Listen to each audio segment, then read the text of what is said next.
Hello friends, how are you? Standard 8, chapter number 10. Today's our new topic is role of hormones in initiating reproductive functions. Okay તો શું છે કે પ્રજનનની કાર્યોની શરૂઆત કરવામાં અંતઃસ્ત્રાવનો ફાળો. હવે હાર્મોન્સ એટલે શું છે કે આપણો અંતઃસ્ત્રાવ, બરાબર છે. તમે કોઈ ખોરાક જોયો હોય તો તમારા મોઢામાંથી શું તરત જ આવે છે, લાળ આવે છે, તો એને શું કહેવામાં આવે છે? હાર્મોન્સ કહેવામાં આવે છે, અંતઃસ્ત્રાવ કહેવામાં આવે છે. Endocrine gland release the hormones into the blood stem to reach a particular body part is called a target site. બરાબર છે. હવે અંતઃસ્ત્રાવી ગ્રંથિઓ અંતઃસ્ત્રાવને રુધિરમાં સીધા જ ઠાલવે છે, જે શરીરના વિશિષ્ટ ભાગ અથવા લક્ષ્યાંક સુધી પહોંચી શકે છે. લક્ષ્યાંક સ્થળ, the target site, respond to the hormone. There are many endocrine gland or ductless gland in the body. બરાબર છે. હવે શું છે કે અંતઃસ્ત્રાવ સાથે પ્રતિક્રિયા કરે છે અને આપણા શરીરમાં અનેક અંતઃસ્ત્રાવ ગ્રંથિઓ the taste and ovaries secrete sex hormones. બરાબર છે. હવે શું થાય છે કે અંતઃ ગ્રંથિઓ કે નલિકા વિહીન ગ્રંથિઓ છે, બરાબર, શુક્રપિંડ તેમજ અંડપિંડ જાતીય અંતઃસ્ત્રાવનું નિર્માણ કરે છે. You have just learned that these hormones are responsible for the male and female secondary sexual character. હમણાં જ તમે અભ્યાસ કર્યો કે આ અંતઃસ્ત્રાવો ગૌણ જાતીય લક્ષણો માટે જવાબદાર છે. Female secondary sexual character. Further, the sex hormones are under the control of the hormone from the pituitary glands. The pituitary secretes the many hormones, one of which makes ova matter in the ovaries and the sperm from in a testes. બરાબર છે.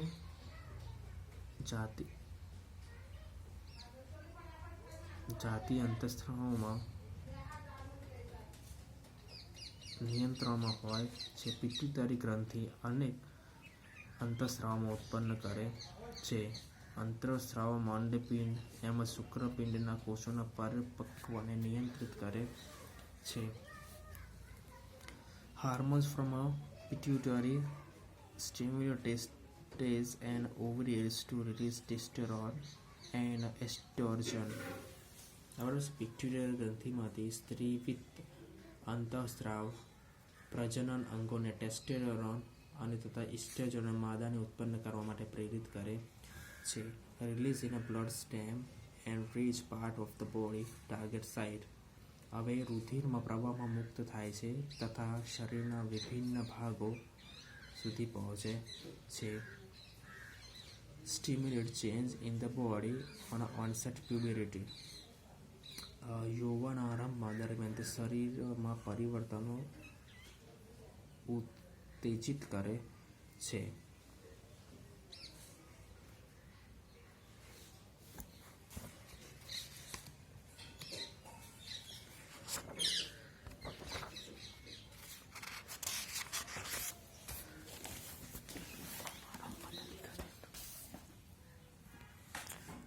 Reproductive phase of a life in a human.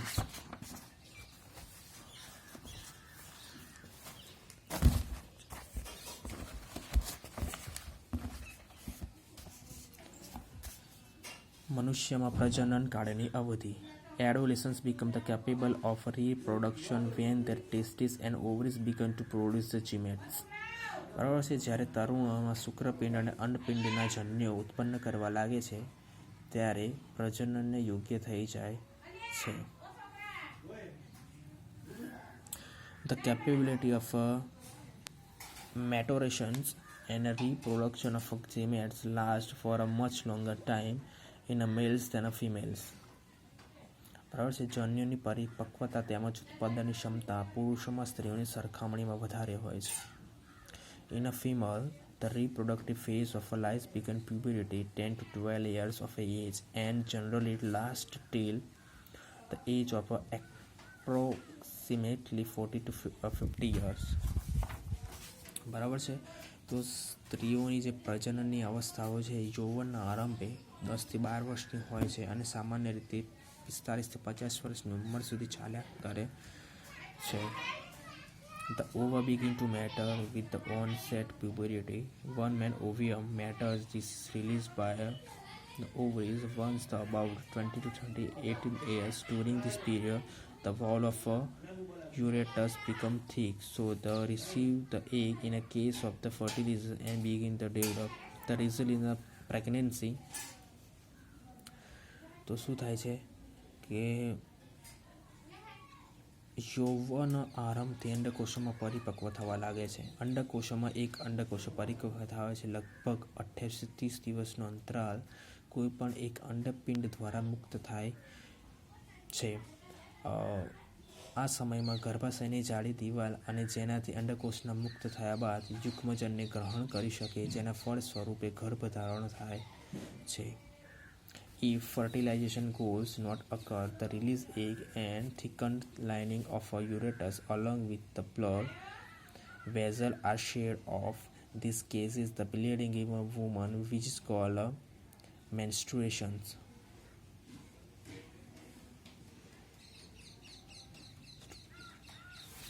બરાબર છે. આ સ્થિતિમાં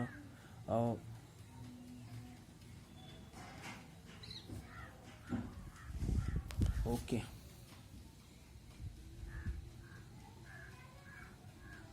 હવે શું છે કે અંડકોશ મુક્ત થયા બાદ તે યુગ્મજનને ગ્રહણ કરી ના શકે અને એનું ફલન થઈ શકે ના. તો હવે શું થાય છે કે અંડકોશ જે ગર્ભાશયનું મોટું સ્તર હોય છે ને હવે એ શું એની અંદર રુધિર વાહિનીઓ હોય એ રુધિર વાહિનીઓ સાથે શું થાય છે કે તૂટવા લાગે છે.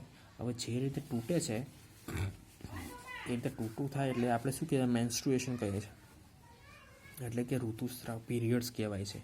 બરાબર છે. હવે જો menstruation occur once in about 20 to 80 days. The first menstrual flow begin at a puberty is termed menorrhage.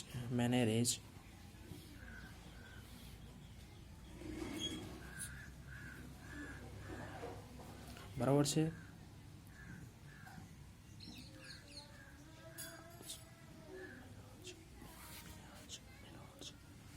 હવે શું થાય છે કે ઋતુસ્રાવ જે છે લગભગ 28 થી 30 દિવસમાં એકવાર થાય છે. બરાબર છે. પહેલો ઋતુસ્રાવ કહેવાય એને યૌવન આરંભની શરૂઆત કહેવાય એને રજુ દર્શન કહેવામાં આવે છે એટલે કે મેનાર્જ કહેવામાં આવે છે. મેનાર્જ. હવે જુઓ કે at 40 to 50 years age of the menstruate cycle stoppage of a menstruation is called a menopause. હવે શું કે જ્યારે સ્ત્રીની ઉંમર 45 કે 40 કે 50 વર્ષની ઉંમરથી થાય કે તેને પીરિયડ્સ આવતા બંધ થઈ જાય તો હવે આ જે પોઝિશન છે એને શું કહેવામાં આવે છે મોનોપોઝ કે રજો નિવૃત્તિ કહેવામાં આવે છે. Literally menstrual cycle to be irregular to take some time to be regular. Menstrual cycle is controlled by the hormones. The cycle include the menstruations, the egg, it is released, thickening of a uterine wall, its breakdown. If pregnancy does not occur, in case of egg fertilized, it becomes to divide into and gets emballed in a uterus for the further development as we have learned in the chapter figure 9.